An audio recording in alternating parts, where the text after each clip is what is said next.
So the last part of Dr. Amir's presentation or discussion is going to be about the political system now, about Bosnia and Herzegovina now, about today's economic situation and relations with the stakeholders, with the actors, regional actors and foreign actors.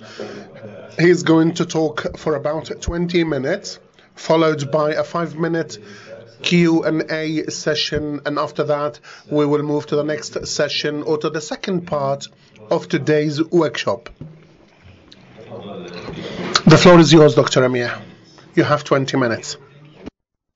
So my third session is about the post-Dayton phase, peace building challenges and achievements in Bosnia and Herzegovina, and I'm speaking about the time frame from 1996 to present time.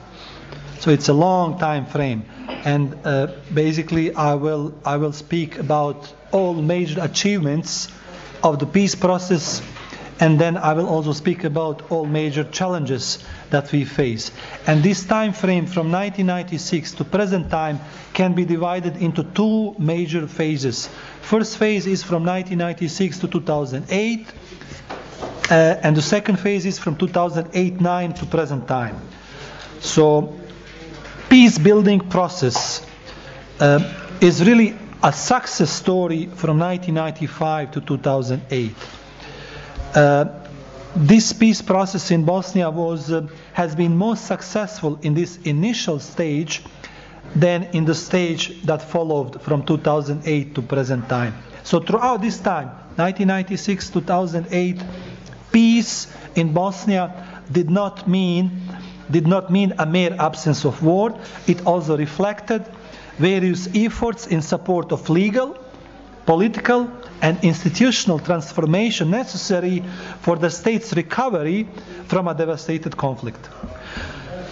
Then from 2008-9 or 10, since that time, many intellectuals, many scholars, and realities were also such, they have lamented that the country was slowing, if not failing, or at serious risk of another crisis. Some political parties within Bosnia also voiced their ambition to oppose to whatever has been achieved in the previous phase. Now let me reflect very shortly the major achievements in this first phase from 1996 to 2008. I'll just list them, some of them, very important. So I told you the Bosnian state government had only 3 ministries in 1996. So throughout this phase, Bosnian state government has increased from 3 to 10 state ministries. So it became more powerful. For example, other 60, 70 state institutions have been created as a result of this peace-building process, as a result of EU integration process, as a result of Euro-Atlantic integration process. So, for example, state court has been created, state intelligence has been created, state army has been created, state broadcasting service has been created, and so on and so forth. In this period, from 1996 to 2008, judiciary reform in Bosnia has been established with multi-ethnic state court and prosecution. I think 2004, maybe Ahmed will say a little bit more about this when he talks about transitional justice. Defense reform with a single Ministry of Defense, with a single chain of command. Then freedom of movement, refugee return, common card plates, common identity cards, common passports. There was all different. We have different IDs, different card plates, different identities. This has been all under reform in this first initial phase. So people were able to freely move from across entity lines, refugees were able to come back. There were challenges, issues. Some people died. Ahmed will talk about this in details in a minute. But generally speaking, refugees were able to return. Common foreign policy agenda of Bosnian authorities, now unified Bosnian state, and they have agreed that their agenda is to join the EU and join the NATO. Unlike today, I highlight this. Today we don't have this common foreign policy agenda, but from let's say late 90s, early 2000, there was a common aspiration of all these three parties, Serb, Bosniak and Croats. They all wanted Bosnia to join EU and they all wanted Bosnia to join NATO. So there was a common foreign policy goals. There were, properties, so many properties have been stolen during the war, destroyed, demolished. So properties, land, has been given back to their previous owners in 99%. So think about Palestine and any potential peace solution. Will refugees be able to come back? What will happen to their properties that has been stolen in, 1948 or 1956 or 1967 or 1973 wars? Well, in case of Bosnia, after the war, 99% of properties, lands, houses, households have been given back to their previous owners. This is unbelievable achievements. Intelligence reform, state intelligence service created, and so on and so forth. And few more things. By 2004, about half of the Bosnians, 500,000 destroyed homes were rebuilt by the support from the international community. Some 200,000 disputed properties were effectively given back to people who had been forced to flee the war. A stunning achievement in light of the lawless conditions that prevailed when the process began. All achievements in Bosnia were so remarkable that different commentators, including myself, I actually wrote a book about From Dayton to Brussels, we celebrated successful passage from the Dayton phase to the Brussels phase. And Brussels phase is associated with the really unification of the state. One day when we become the EU member, we will become fully functional and normal state as a member of the EU. So prominent institutes like the Brookings from the US, they regarded lessons from Bosnia 96-2008 as a model to apply in other war-torn countries such as Iraq. And when there was a crisis in Iraq after 2003, there were Bosnians there, our former foreign ministers, they were there to share our model, to help American administration so that the Bosnian model is implemented. They also have Kurdish part, Sunni part, Shia part, and they thought the Bosnian model is successful. So we are talking about from 2003. They really tried to actually share the Bosnian model and the Bosnian experience. So that is this successful phase when the peace building was moving forward. But then from 2008 to present time, we live a different reality. And things become different. Let me just share with you what happened in this period, some major issues that we faced.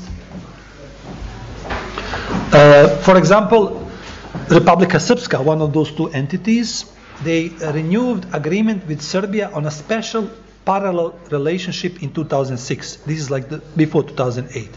They signed the agreement on parliamentary cooperation in 2008.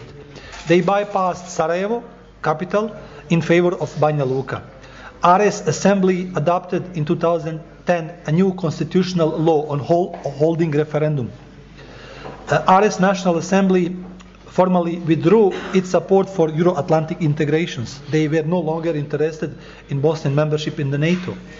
Ares political leadership voiced their ambition to reverse key institutional reforms in Bosnia in areas of judiciary, defense, intelligence. They said, we're going to bring our generals back to Banja Luka. We're going to create our own Ministry of Defense. We're going to break up this common state intelligence service, state court. We're going to create entities courts, entities intelligence, entities defense after 2008. They have repeated this every now and then. Republika Srpska, this entity, honored war criminals like Radovan Karadzic. Before 2008, those Serb leaders, they said, they were criminals, they should be indicted. Genocide did happen, they admitted genocide. After 2008, said that genocide never happened. They awarded war criminals like Radovan Karadzic, who has been indicted by Hague, life sentence. He is now serving his sentence in UK. So they honored him. And after 2008, Ares organized an unconstitutional referendum in 2016. So this is a test. You know, the conflict in Crimea, Trump coming, so they thought, let's organize a referendum on something else, and the next one will be on secession. So 2016, RS mocks Bosnian Constitutional Court decision. You know, we have a Bosnian Constitutional Court. When there is a disagreement, certain parties, president, prime minister, members of the parliament, can take a case to the Constitutional Court to decide, and the Constitutional Court, this is Dayton provision. This Constitutional Court is from the Dayton. So when the Constitutional Court decides, it's supposed to be accepted, implemented in the country. But Serbs mocks this court. They said, you know, this court has 2 judges from RS, 2 from Bosnian Muslim, 2 Croats, and 3 international. And those judges from international are chosen by the European Court of Human Rights in Strasbourg. So they are not happy with decisions that don't favor them. So they mock this, we don't recognize this court, we don't recognize those decisions, and so on and so forth. RS declared to hold a successive referendum on its political status, and RS delegates withdraw from state institutions in 2021. They withdrew from 2022. Now they are threatening to withdraw again. So basically we live a permanent crisis. So now the final question is, why these 2 phases produce 2 different outcomes? And I actually made a journal article on this subject. So my argument was that in a first phase, when we were successful with this peace building, when all these achievements have been really achieved, there were external factors favorable. And I will mention those factors that really were favorable for the peace process to move forward.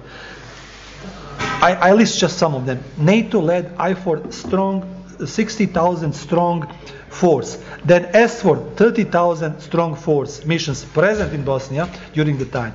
Stability Pact for Southeastern Europe from 1999 to 2008. The EU Stabilization and Association Process, EU conditionality. So EU put in front of Bosnian authorities, okay, this is your homework. If you want to join EU, if you want to join this club, well, you have to make these reforms. It was acceptable for the parties, and we were changing and adapting to EU legislation. EU Thessaloniki Summit of EU membership in 2003. EU conditionality on democracy and human rights, EU enlargement. It was an enthusiasm when euro has been accepted as a common currency. In 2004, there was this enlargement of 10 new member states. There was enthusiasm in Bosnia with all these national communities among Serbs, Croats, Bosnians. We want to join as well. Let's do any reform. Let's join the EU. So there was enthusiasm at the time. NATO-Russia Council, Joint Council, Russia was part of the architecture, security architecture of the European Euro-Atlantic security. Russia was not outside of this architecture. And from 2008, interestingly, and this is the reason why they changed their policy, Russia was outside of this European security architecture. It left Partnership for Peace. It left this NATO-Russia Council that was established in 2002. So Russia withdrew from this after intervention in Georgia.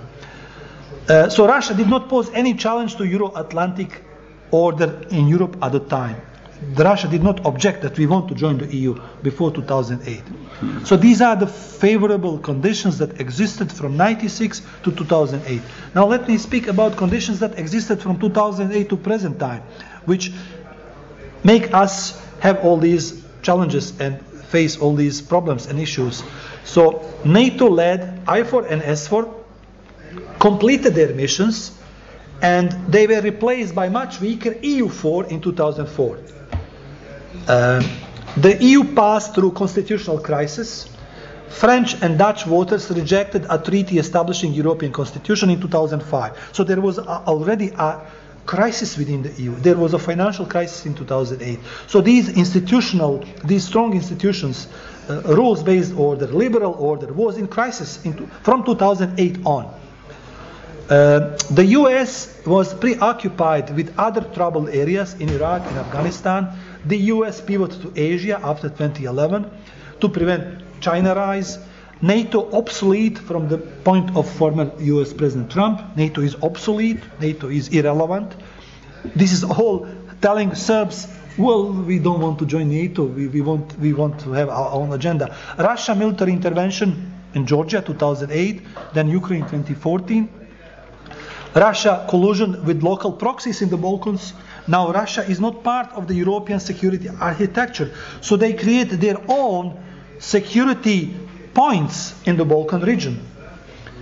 With Serbia, with RS. Milorad Dodik, who is now a president of Republika Srpska, he has been meeting Milorad Dodik ever since 2014. So maybe Milorad Dodik has met Putin, I don't know, maybe 15 times from 2014. So, I mean, he is a president of one small entity, 1 million people, economy size, it's very small. It's a province. But Vladimir Putin gives him a space, gives him a floor, gives him an agenda, and they regularly meet, maybe once or 2 times a year. So now Milorad Dodik, who used to be, I'm quoting now Madeleine Albright, she said about Milorad, this is the first phase. He's the fresh breath of the air in the Balkan region, Milorad Dodik. So he was very cooperative guy, very pro-American. All of a sudden, after 2008, he became very pro-Russian. He realized America is in decline, liberal order is in decline, Russia is becoming a superpower again. Russia intervened in Syria 2015, Ukraine 2014, Georgia 2008. All these interventions were successful. So he got the point. Well, America is withdrawing. They didn't help Georgia. They didn't help Ukraine. They didn't help Syria. Well, we have a chance with Russia. So Russia interfered. So I think these are the geopolitical causes that have contributed that the second phase was really troubling. And we still live this trouble. We are facing a potential conflict. We really have so many challenging situations. It is on daily basis. We have so many internal fights, and these political parties in RS, they are threatening openly, publicly, that they will secede one day, and they said openly and publicly, we just wait for the right moment. We just wait for the right geopolitical moment. We wait for the Trump to be re-elected because he is favoring us. We wait for the European right-wing political parties to take over. Centrist parties, left, and you know, we wait for new realities, and then we will secede, and then Bosnia will dissolve itself. So this point is I mean, this can go on, and I don't know really where will this end. I mean, our advantage is our geography. I have said earlier that Bosnia and the Balkan region is within European underbelly. We are surrounded by NATO members. We are surrounded by EU members, and they want to swallow this region. They want this region to join, especially after intervention, second intervention, Russian aggression of Ukraine. They want to join these areas to the EU faster than sooner. So if these structures, liberal structures, institutional structures like NATO, like EU survive, Bosnia will survive. But if these structures, for some reason, dissolve themselves, Trump said NATO is obsolete. He doesn't like NATO. French President Macron, a few years ago, he said NATO is brain dead. Well, now NATO is more powerful because they really have this solidarity after intervention in Ukraine. But who knows what will happen in 1 year time, 2 years time, 3 years time. If NATO dissolves, Bosnia will be in trouble, will be in a crisis. They will certainly have their attempt to secede. There will be another war. This cannot happen peacefully. It will be another war. But if they remain as powerful actors, NATO, EU, and all these liberal institutions, we will be able to survive, and we will move forward. I think this is enough for this part, and then we can have... And this means your internal situation linked to the geopolitics. The geopolitics 100%, in the area. 100%. Not for internal factors. No. All internal factors favor the solution. راح ناخذ 3 أسئلة، سؤال من هون وسؤال من هون. Let's now have 3 questions from here, there, and there, and after that we will move to the next session, please. Those who have already asked questions, let's give the chance to those others who have not made any questions. So let's give them the chance, please. At the end of the day, we're going to have a half an hour open discussion to discuss the lessons learned. So hopefully we're going to be very brief. I'm saving some time or sparing some time until later. Thank you very much, Dr. Amir, for these 3 sessions. You have not touched upon the role of the UN Commissioner about the Dayton Agreement, and this Commissioner's role is very pivotal in implementing this agreement. To which extent can we say that the role of this person can support the independence of the country, especially that he can also cancel the resolutions of the government or the parliament? There are eight representatives or commissioners who played different roles in the country. So those high commissioners, can we also say that the multiple local parliaments in the Bosnia can sometimes lead to the difficulty of creating agreements domestically, because the central parliament, as far as I know, there are a lot of also sub-parliaments, so to speak, or smaller parliaments that make it more difficult to reach an agreement. Or high representative in Bosnia? High representative, okay, because there are 2. Okay. Is there any question that you would like to raise?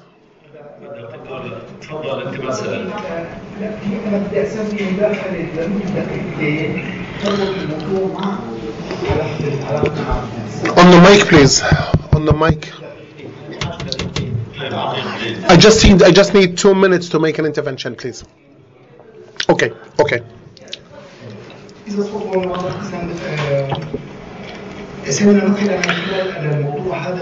So this we want to see whether our relationship with the Bosnia as a Syrian revolution. I experienced that since 2013.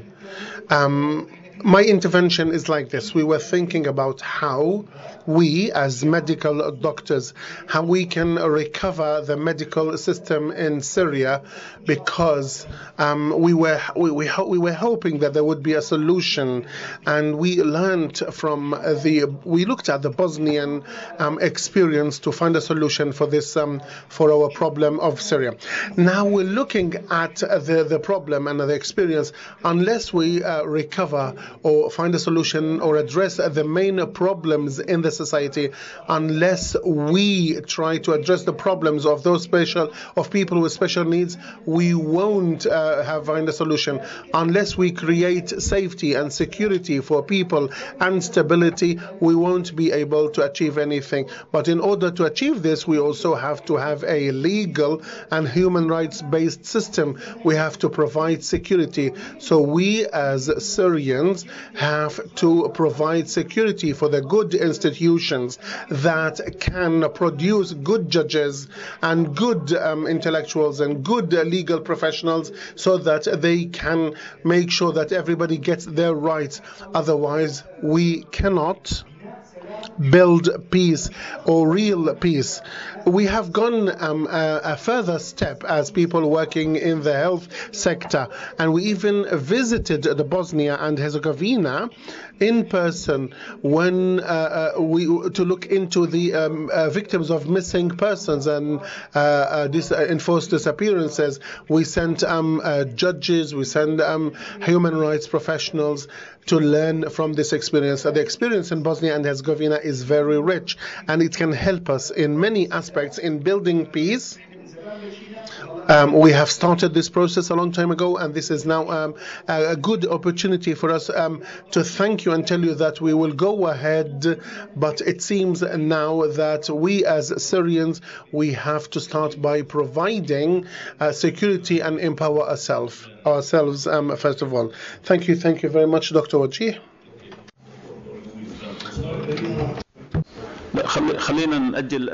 Let's postpone the question to the end. Mr. Nabil, let's consume half an hour.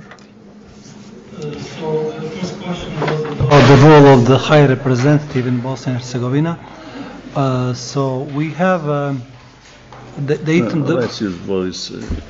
One of the provisions from the Dayton Peace Agreement is to have this High Representative. He's a foreign, and he is actually supervising the implementation of the Dayton Peace Agreement, and he has so-called bond powers. These bond powers have been given to him at one of those sessions in the post-Dayton discussions of the international community, how to implement the Dayton Peace Agreement. So what does this mean, these bond powers? It means he can impose legislation, he can replace obstructing political figures, and this is what he has been doing. He's like a king, in Bosnia. He has really those high powers. And in this initial stage, he has been using them more often than not. So many obstructing political figures have been replaced. Some legislations have been imposed. Later on, those same legislations have been adopted in our national assemblies. And some of those political figures that have been replaced have been rehabilitated later on. They also changed, some of them not.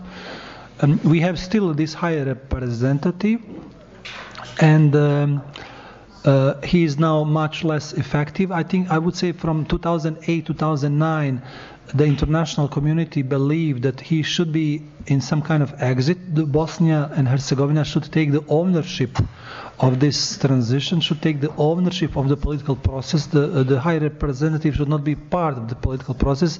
Yes, he was necessary and he was important in the early stage, but later on it should be the ownership of the Bosnian state authorities.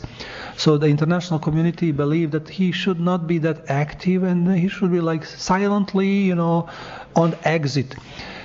But then events have been critical with the wars in Ukraine and with Russian resurrection of its power. Then international community realized, we need this High Representative. He should be active again. And in this last few years, he's playing a more prominent role than, for example, in 2010, 11, 12, 13. But we also have a very strong role. Used to be played by special EU representative. He is head of the European Commission, representing European Commission in Bosnia. And the EU has been, I mentioned this, now we are a candidate country. And we are about to start negotiation for the membership. And this has been a decision by the EU just from the last few months ago. And which means a lot for us. We are officially a candidate country, and we are also receiving some European funds. We have technical support. But what is important here? Important here is that EU is giving us conditionality to move forward. So there is a lot of roadmaps, a lot of conditionality that we are supposed to fulfill. And we used to fulfill this homework in the early stage from 95 to 2008 a lot more than we are doing it now. And now European integration process become a geopolitical process as well. It's not only that we deserve to move forward, but it is what they are giving us because they want us to be pro-European. They don't want the Balkan region in general and Bosnia in particular to be like the empty area, so that somebody will fill it in. Next question. Okay. It was not a question. It was a comment. Okay.